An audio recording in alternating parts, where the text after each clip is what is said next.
AI is no longer a future concept.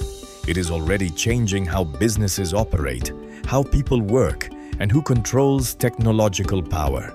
So what happens when intelligence becomes scalable? Initially, AI was positioned as an assistant, a tool for productivity, writing, coding, analysis, design.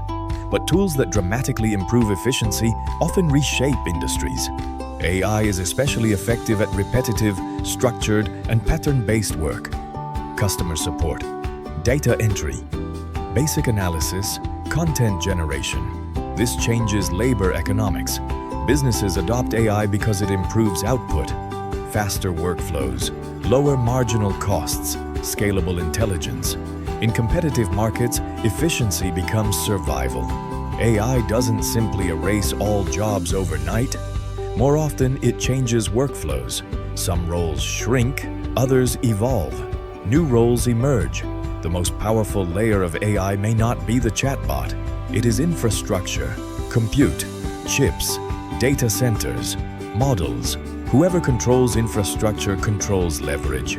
AI requires enormous capital, compute, and technical talent. This naturally favors large companies. As a result, technological power can become increasingly concentrated. AI is not just another software trend. It is a shift in productivity, economics, and power. And every major technological shift changes who wins. Subscribe to the Finance Bro for more breakdowns on business, money, and power.